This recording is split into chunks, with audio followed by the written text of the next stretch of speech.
Fala, galera, toda hora é hora. Juliano Calandi aqui, mais um programa aqui do nosso podcast semanal.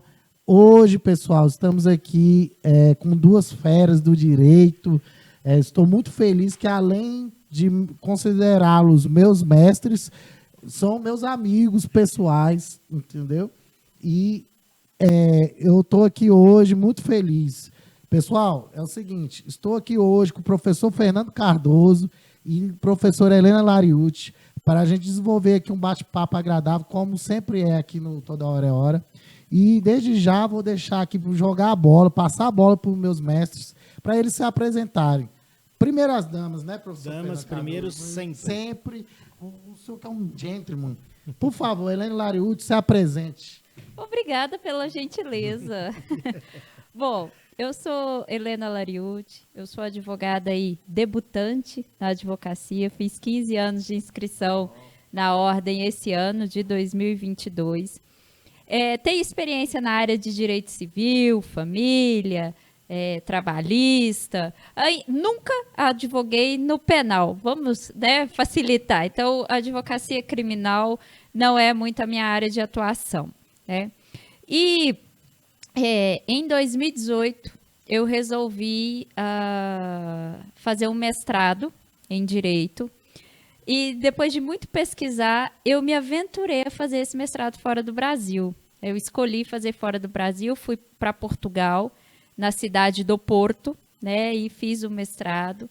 Terminei o mestrado em 2020, defendendo em 2021. Então, agora já estou aí com o título de mestre. Bacana. E eu me mudei. O mais interessante, Juliano, é que eu me mudei para Brasília em 2010. Né? Eu fiz a minha faculdade, a minha formação acadêmica, tanto da graduação quanto da primeira pós, né, Lato Sensu, que é essa pós-graduação que a gente faz, né, que não é mestrado, lá em Goiás, na cidade de Goiânia. Né? E lá também iniciei os passos da advocacia e me mudei para cá em 2010. Então, em termos de carreira, é assim, lembrando que, quando eu era criança, todo mundo me perguntava, o que você vai ser quando crescer? Eu falava, eu vou ser professora e juíza. Eu tinha 6 anos. A parte da juíza, quando eu comecei a estagiar, né, eu comecei a estagiar em 2003 no escritório de advocacia, o bichinho picou, nunca mais quis, né, pensei em sair da carreira da advocacia. Mas o professora sempre me incomodava. Então, em 2017, eu fiz um curso de formação de professores, e eu iniciei essa carreira aí de dar aula, que eu descobri ser uma das minhas paixões, justamente transmitir o conhecimento, porque a gente transmite conhecimento, mas a gente nunca sabe tudo. Verdade. Né? Então, é uma forma de angariar conhecimento dentro da sala de aula e também transmitir esse conhecimento. Então, quando eu iniciei essa carreira, vamos dizer assim, como professora, né, na área do direito, aí foi quando eu resolvi fazer o mestrado. Pessoal, estão vendo aí, só pela apresentação da doutora Helena Lariucci aí, vocês vão ver que aqui o nosso bate-papo vai ser bem agradável. E vamos extrair aqui muitas informações bacanas para vocês. Vou passar agora a bola para o professor, meu amigo também, Fernando Cardoso. Por favor, professor, se apresente aí. Boa tarde, Juliano. Muito obrigado por ter me abduzido aqui na nave. E estamos aqui presentes. Eu me apresento como professor Fernando Cardoso, eu sou advogado também faz pouco tempo, 27 anos. Minha idade, ó. 27 anos. E meu sonho no início era a medicina. E depois fui fazendo algumas pesquisas e percebi que eu tinha muito mais vocação para a área de humanas e para a área do direito. E terminei em 1994 o curso e já comecei a advogar. Mas o magistério, a docência, ela vem de família. Meu pai era professor universitário, na parte de engenharia. Ele sempre falava que esse filho degringolou, ele foi para humanas. Né? Porque minha mãe é arquiteta, meu pai é engenheiro e eu fui para humanas. Então, sou o pioneiro da família nessa parte aí. E comecei cedo uma vocação que eu sentia e sempre tinha aquela questão de os colegas perguntarem e eu fazer uma apresentação aprofundada do tema. Então eles falam, não, você não sabe explicar simplesmente, você leciona. E aí eu falava, olha que bacana, e isso não era para mim uma crítica, para mim era um elogio, né? E aí eu comecei a perceber e iniciei a docência como uma vocação e por um convite. Convite de um colega, me pediu para a gente fazer um curso junto, né? Então nós fizemos um curso em codocência e inauguramos uma fase muito nova, que foi a codocência em sala de aula ao mesmo tempo. Então, ele fazia a parte judicial e eu fazia a parte extrajudicial do inventário. Um risco no meio do quadro, ele com pincel vermelho ou com pincel azul. O professor Fernando Cardoso já está dando spoiler do que a gente vai conversar aqui, entendeu? Ele já falou aqui, parte judicial e extrajudicial, nós iremos abordar isso aqui na nossa conversa. É isso. Então, a advocacia eu gosto, tá no sangue, né? A gente, depois que a gente começa, é muito difícil, com né? certeza. Mas eu realmente estou mais para a parte extrajudicial hoje. Hoje estou militando muito mais na parte extrajudicial. Que é assim, né, professor Fernando? Agora, passadas aí as apresentações, né? Então, vamos iniciar aqui nosso bate-papo e já estou emendando aqui, né, nessa última fala do professor. Então, ao meu ver, aqui, humildemente, eu acho que o direito extrajudicial é o caminho, né? É um caminho sem volta do direito, né? Eu já estou olhando para a professora Helena Mariucci, porque nós, advogados, né, que eu me incluo, a gente procura resolver os conflitos, né? Até pelo um dos princípios norteadores do novo CPC. Eu ainda, o professor Helena está aqui, eu ainda falo do novo CPC, apesar de, né, ter desde 2015, mas eu não perdi esse hábito de falar do novo CPC. E um dos princípios é a pacificação dos conflitos, né, professora Helena? A professora Helena pode até falar isso, aonde casa com direito extrajudicial, né? Então, professor Fernando, queria que o senhor explanasse um pouco e já depois, passando a visão da professora Helena e a advogada Helena da parte judicial, por exemplo, eu vou dar um exemplo aqui para a gente já levantar o tema. Inventário e divórcio. Um mini comparativo. Porque, assim, eu sou contemporâneo da professora Helena. Esse ano também, em dezembro, eu faço 15 anos de ordem. Então, assim, a gente vai pegando algumas mudanças, né, do direito, né, professora Helena? Então, para a gente levantar a bola aqui, vamos fazer um comparativo do extrajudicial e judicial, de divórcio e inventário. O que você, eu vou chamar de você, porque o cara é meu amigo. O que você, lá de 94 para cá, a sua visão, e depois nessa sua especialização do extrajudicial, o que de fato mudou e o que ainda pode mudar, né, nessa questão do extrajudicial em si? Vamos lá. O extrajudicial, a gente percebe há muito tempo um movimento mundial da chamada desjudicialização. Não é? O Mauro Capelletti fala muito, o Brian Garth também falam muito sobre as ondas renovatórias, né? Do acesso à justiça, né? No livro Acesso à Justiça. E uma das questões é que se buscou verificar que o judiciário não poderia ser o único local ou o único órgão, né, apto a resolver as questões, principalmente no tocante à jurisdição voluntária, aquela que não tem conflito, né? Então a gente escapa daquela qualificação ou daquela classificação de alguns dos doutrinadores do processo civil, né? Por exemplo, que fala assim, a jurisdição contenciosa, ela é formada por um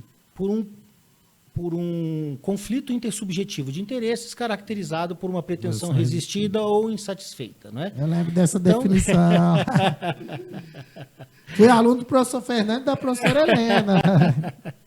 Então, essa definição clássica, né, tem o Chiovenda, o Calamandrei e um outro jurista, todos italianos, né?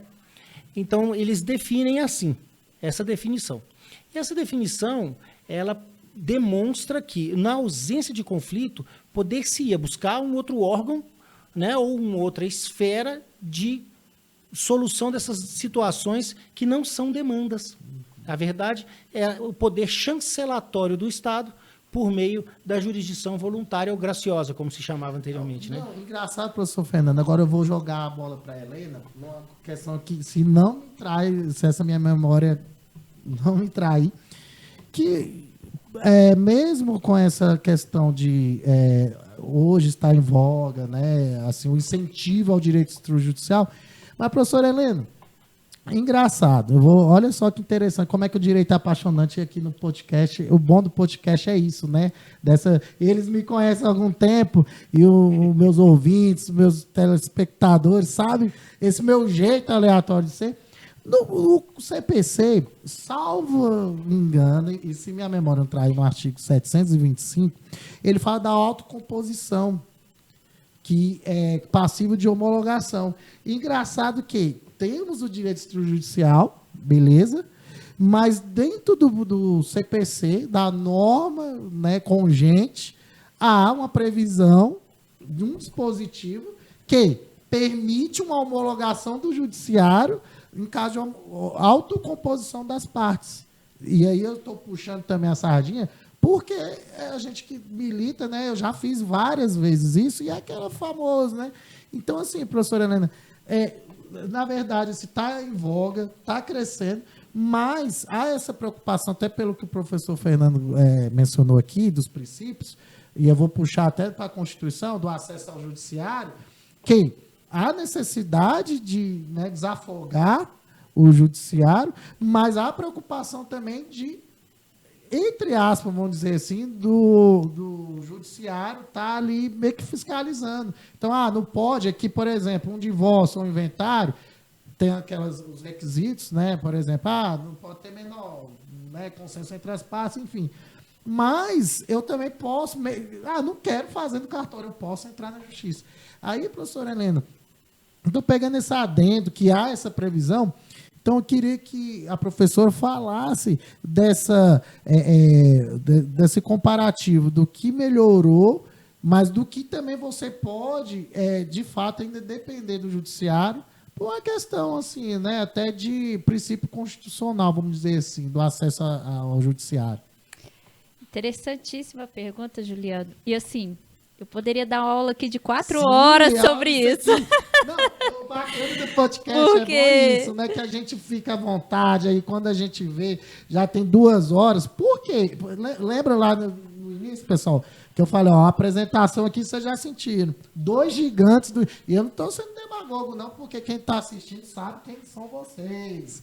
Então, assim, cada perguntinha dessa para o professor Fernando Cardoso e para a professora Helena Mariucci, essa pergunta eu sei que se ela quiser aqui é 4, 5 horas. Professor Fernando, então, assim, vamos extrair o que a gente pode extrair aqui e passa a bola novamente aqui para a professora. É porque acesso à justiça, né, a obra do Brian Gart e do Mauro Capelletti, que aqui no Brasil a gente tem traduzido pela ex-ministra Ellen Grace, apenas o resumo final. A obra tem 10, 12 volumes, é uma obra muito grande, foi um estudo muito grande, inclusive tem um estudo Global Efficiency World, depois eu falo o nome certinho, que agora eu não me recordo, mas tem um estudo dessa questão de acesso à justiça ser desenvolvido por continente, por país.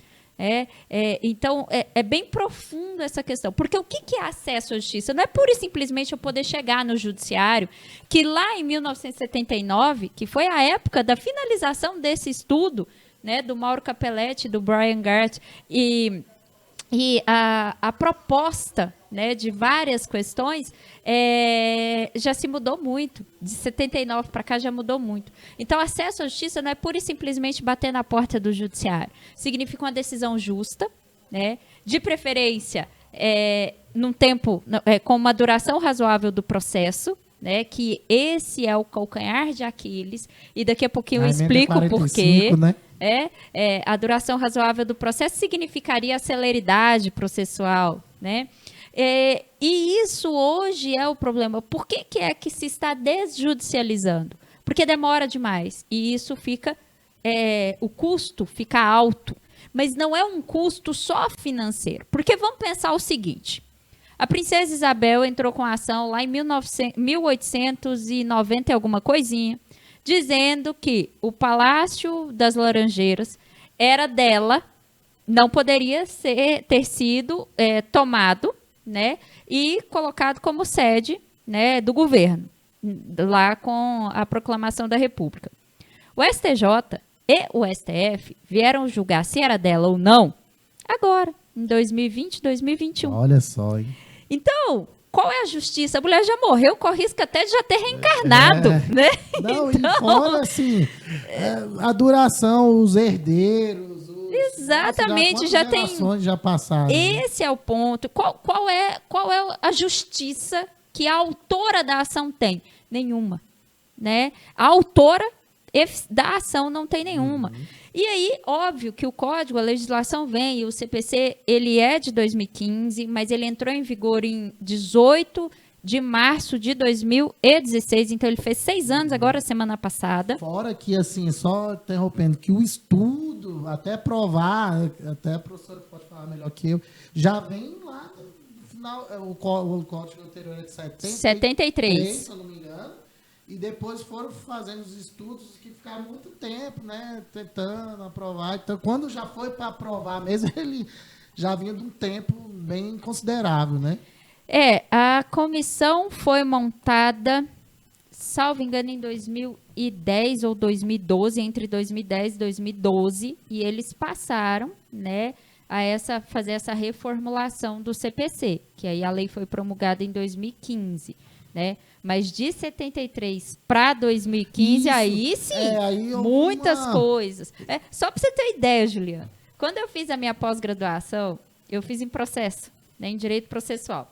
E o tema da minha dissertação, né, o TCC da pós-graduação, era agravo de instrumento, que lá em 2006 teve uma reforma que o agravo de instrumento, ele deixava de ser de instrumento, a obrigatoriedade deixava de ser de instrumento e passava a ser retido nos autos. Vocês devem lembrar, né?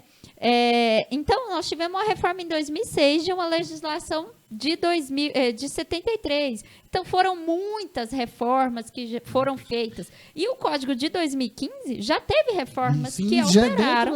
Sim, é interessante isso. Antes mesmo da entrada em vigor, já teve uma alteração. Então, é interessante. Não, quer ver? Eu vou mostrar. Nossa, top demais. Eu falei para vocês, podcast é bom demais, né? Olha, eu vou navegar agora. Navegar não vamos voar. Nós estamos aqui na nossa nave, né? Olha que interessante a viagem que eu vou fazer. Bem viagem literal, que eu vou abordar alguns temas. Vamos lá. 2006, vou pegar essa explanação que a professora Helena colocou aqui, do agravo retido, né, que foi a mudança. Eu vou puxar um pouco a bola para mim aqui, né, a gente que está aqui na especialidade do PJE e do peticionamento judicial eletrônico. E olha que interessante, é uma das coisas que eu falo, toda hora é hora de chamar o PJE, que eu tento colocar argumentos que realmente é ruim com o PJE, mas pode ser muito pior sem ele, principalmente nós que vivenciamos a era antes do PJE e pós-PJE. Antigamente, o agravo, lembra, professor Helena, professor Fernando, para você montar a peça do agravo, que tinha que tirar as cópias, tinha que isso, tinha que aquilo. Com o PJE hoje, é tudo lá eletrônico. Né? Então, assim, você vê que, olha como é que o direito é dinâmico.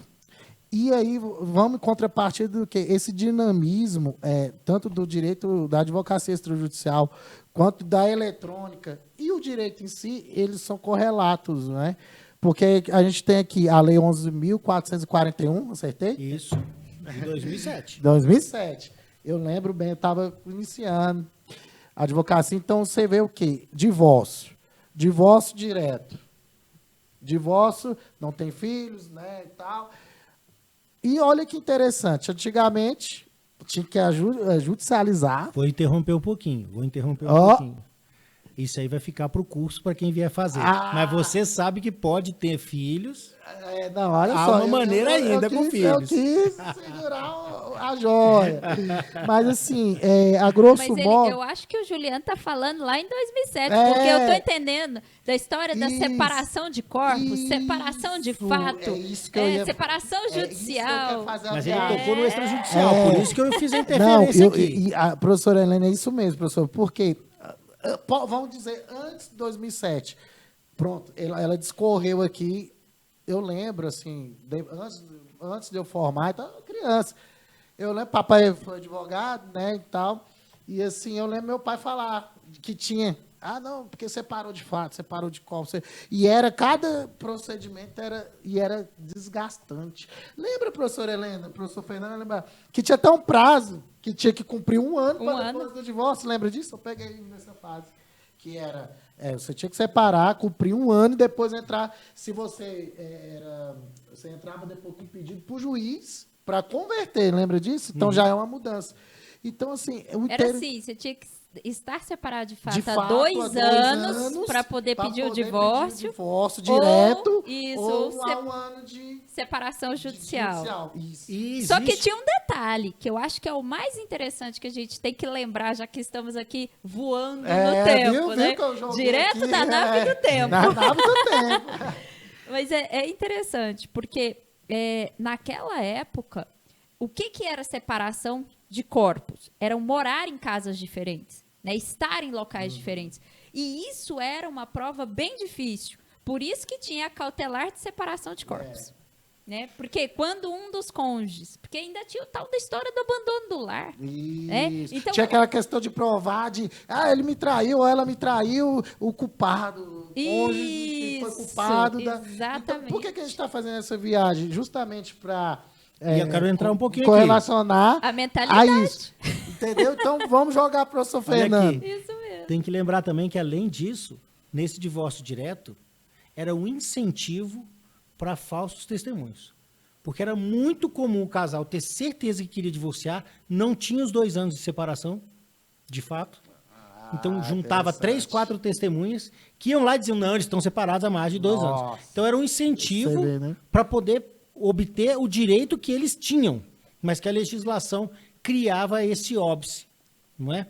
Então, veja bem, a legislação incentivando as pessoas até a fazerem falsos depoimentos, falsos testemunhos. E aqui é interessante. E era muito comum, vocês não imaginam o quanto. Por que dá certo a partir de 2007 com a legislação, né, e com essa questão do divórcio extrajudicial, que seria o divórcio no cartório?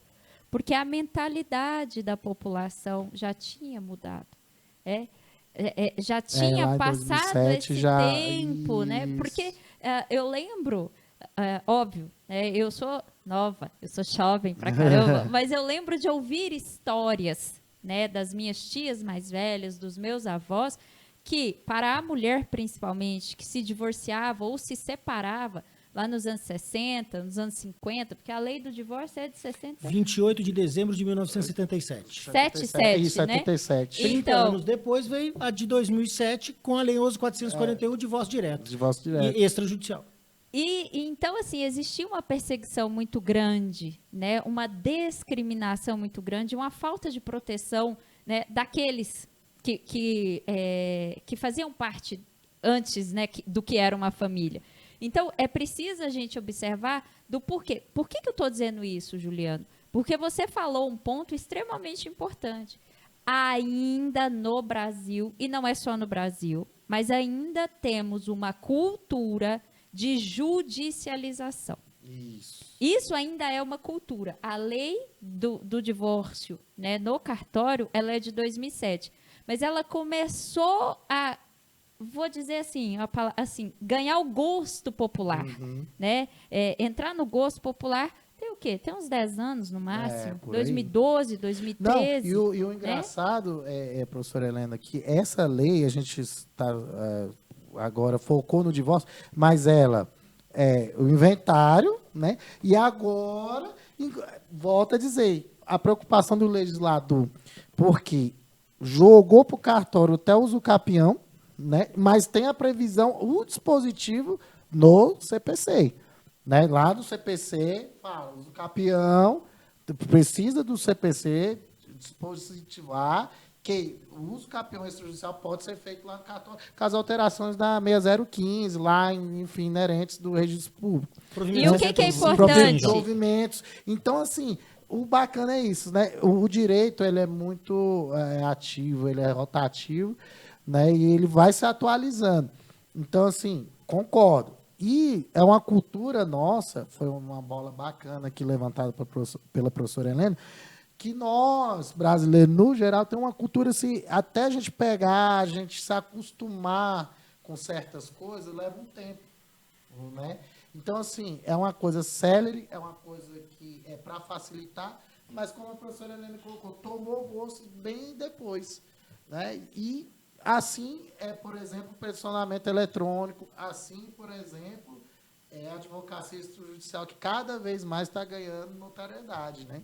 E, Juliano, eu vou interromper aqui o meu amigo Fernando, mas eu vou falar uma coisa que é extremamente importante. Muitas vezes, as partes, as pessoas, a população não opta pelo extrajudicial, pegando o caso do divórcio, porque sente que pode ser passado para trás. Sim. E aí, a obrigatoriedade do advogado. Sim. Não é pura e simplesmente chegar lá no cartório, virar para o tabelião ou para o funcionário e falar assim, escuta, eu vim aqui divorciar. Igual chega para casar, porque chega lá para casar e fala assim, ó, eu vim aqui casar. Né? Não, precisa contratar um advogado, sabe? Tem que ser um advogado de confiança, porque advogado é igual médico, tem que ser de confiança. E o advogado, com certeza, vai fazer o que é melhor para o cliente dele. Bem lembrado, viu, pessoal? Exatamente como a professora Helena está colocando aqui. Não basta ir no cartório, quero me divorciar ou quero entrar com o inventário eu sozinho. Tem que ter o advogado, pessoal. Contrate seu advogado de confiança, tá? De segurança, tá bom? Muito obrigado. E foi top essa interrupção. Na verdade, essa observação. E aqui, pessoal, pegando um gancho, eu vou puxar um pouco. O que vocês dois acham do peticionamento judicial eletrônico, o nosso amado PJE, que vocês já também, professor Fernando, professor Helena, também é uma grande mudança dentro da advocacia, principalmente, né? Que é o que a gente vive, milita também, né?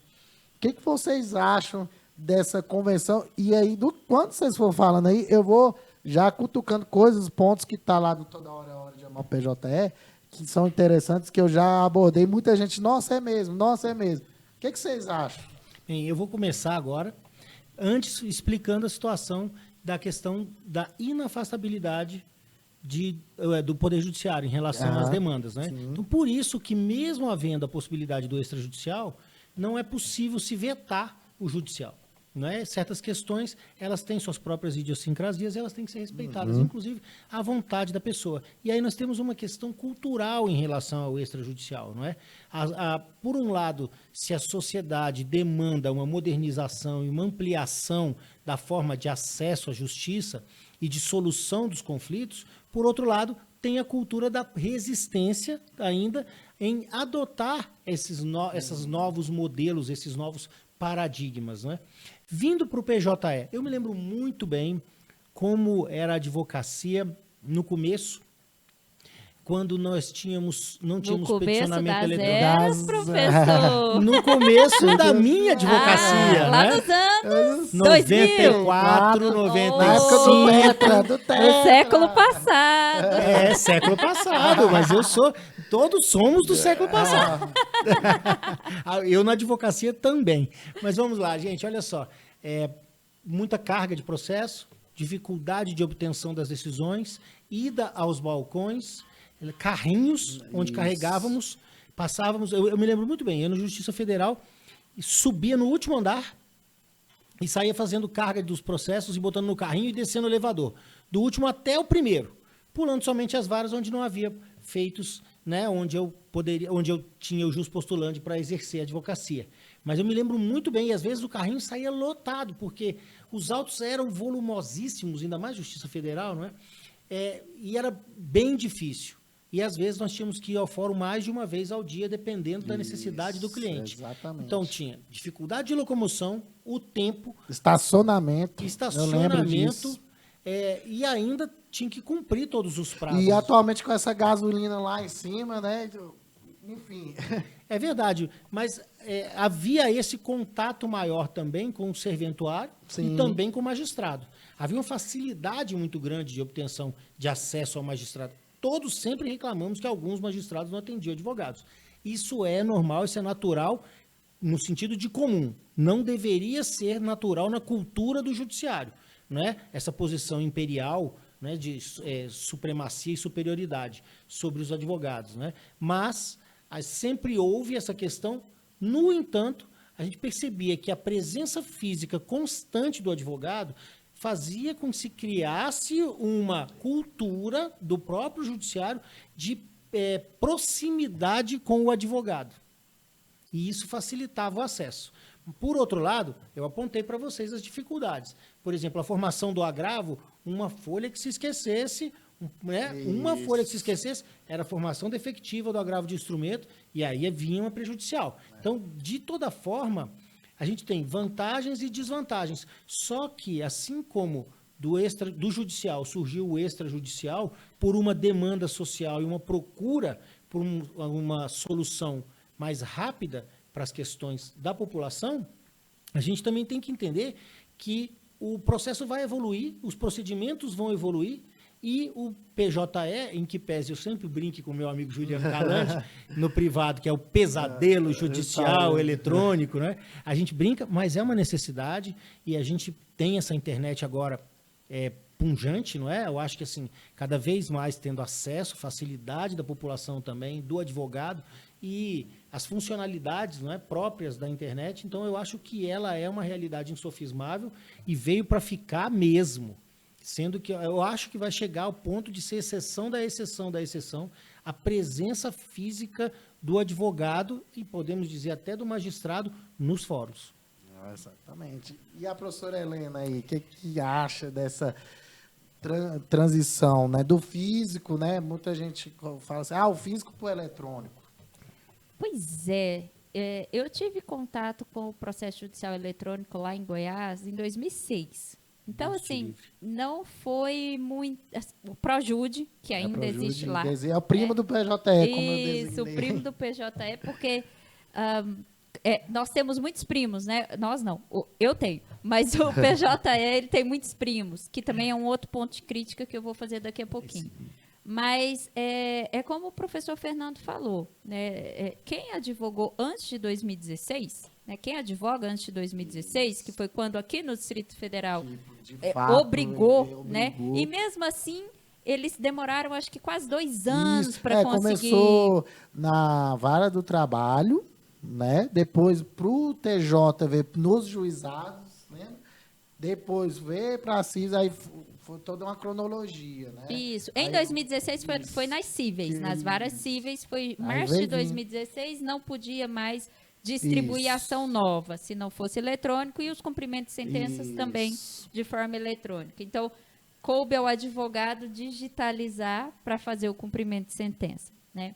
Então, assim, o primeiro ponto, que eu acho que é extremamente importante, com relação a essa questão que o professor Fernando falou do magistrado, do servidor e da própria advocacia. Eu fiz grandes amigos conhecendo nos corredores dos fóruns. Grandes amigos, como, por exemplo, o doutor Eduardo Luperral, né, que é um grande abraço, amigo. Grande mestre. Conheci nos corredores dos fóruns, fomos conversando e viramos amigos, né? Então, o PJE tira um pouco. Esse acesso ao magistrado, né, ele dificulta um pouco. Porque dizer que não tem acesso ao magistrado não é justo. Só que não da forma como deveria. E a gente vê vários e vários relatos, né? Por exemplo, lá no escritório, nós entramos com uma tutela antecedente de urgência, porque era a pessoa na UTI entre a vida e a morte, né? E aí eu precisava despachar com o magistrado, né? Mesmo porque a gente está falando vida e morte, né? 24 horas e tal. O balcão virtual me dava a opção de despachar com ele 27 dias depois. A pessoa já teria morrido e ido para o céu, né? Então, assim, existe uma dificuldade, porque se fosse no presencial, no físico ainda, e aqui eu não estou falando de presencial ou online, tá? Vou deixar bem claro. Se fosse no físico ainda, eu batia lá na porta do gabinete e ele me atenderia, né? E agora, nesse online, através até do próprio sistema do PJE, eu não tenho esse acesso tão, né, próximo. Mas o CPC, ele traz para a gente o princípio da cooperação. Ele determina que as partes e o magistrado vão juntos construir a melhor e mais justa decisão. Infelizmente, é um princípio que ainda não foi incorporado na cultura judicial brasileira. Infelizmente, apesar de já estar aí há 6 anos, e eu falo infelizmente porque ele não foi incorporado, mas tem vários magistrados que usam. Né? Existe isso. Isso significa o quê? Que a gente vai esquecer o contraditório, a ampla defesa? Não. Isso significa que os advogados, que não devem ter envolvimento emocional com os problemas dos seus clientes, sentam e, tecnicamente, junto com o magistrado, vão desenvolver ali a construção dessa decisão para a gente alcançar o efetivo acesso à justiça através da decisão justa. Né? Então, essas questões, elas são importantes. Agora, sim, eu vejo muitas vantagens no processo judicial eletrônico, tá? A primeira delas é justamente a gente poder fazer o peticionamento da onde estiver. Por uma questão então, geográfica, né? Isso, uma liberdade. Você vai estar lá na China despachando, né? É um processo aqui do Brasil. Só que tem um problema, né, doutor Juliano? Qual é esse problema? Primeiro, nós não temos um processo unificado no Brasil. A gente tem ESAGE, ProJude, PJE, não sei mais o que. Cada estado tem o seu sistema, cada sistema funciona diferente.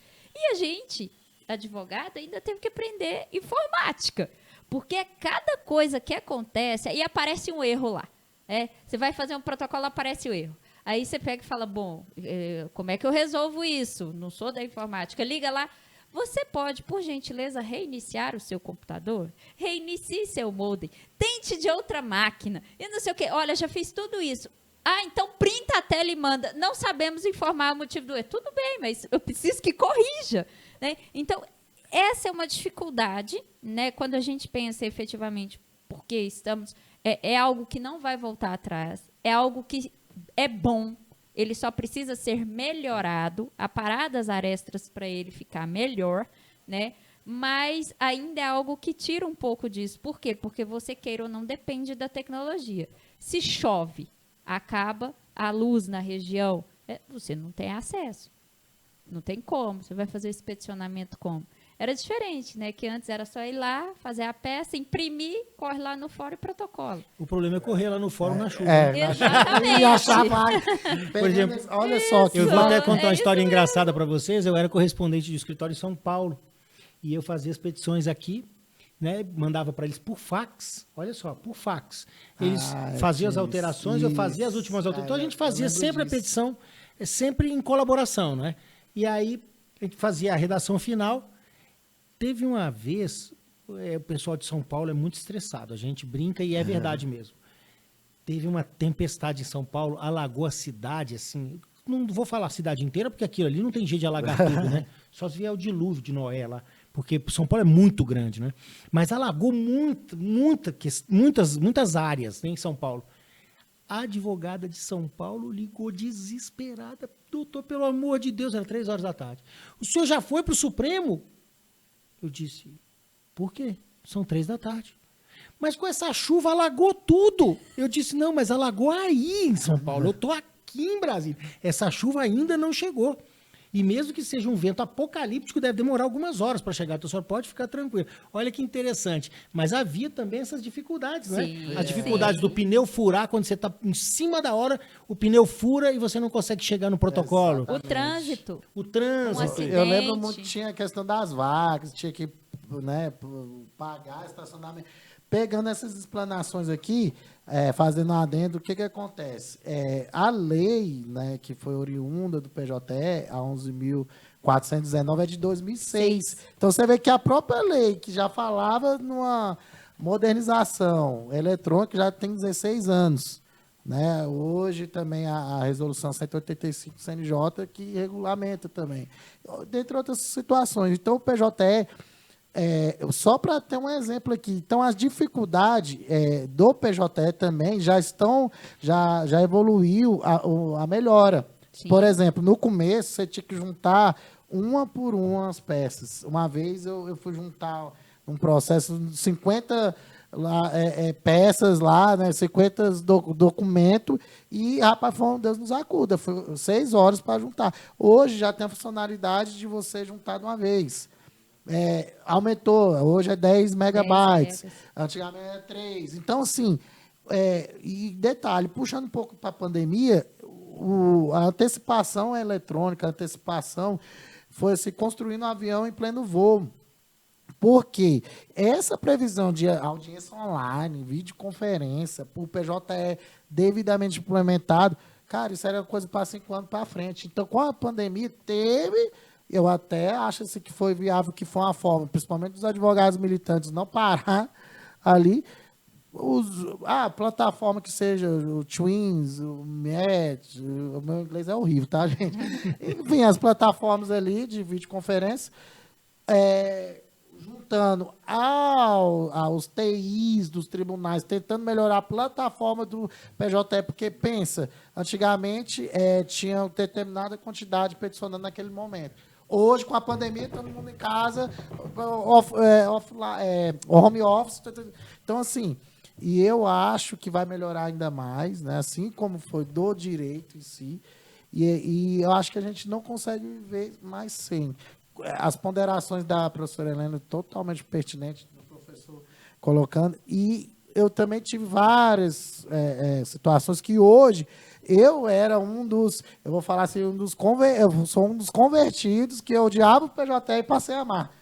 Por isso que, inclusive, eu estou com esse projeto.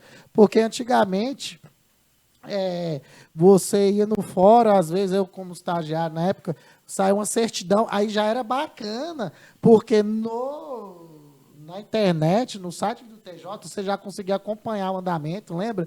E estava lá, certidão, despacho proferido, só que não saiu o teu. E aí, às vezes, você tinha que ir no fórum só para chegar lá, conversar, está no gabinete, para olhar o despacho. Hoje já está disponível lá, em tempo real.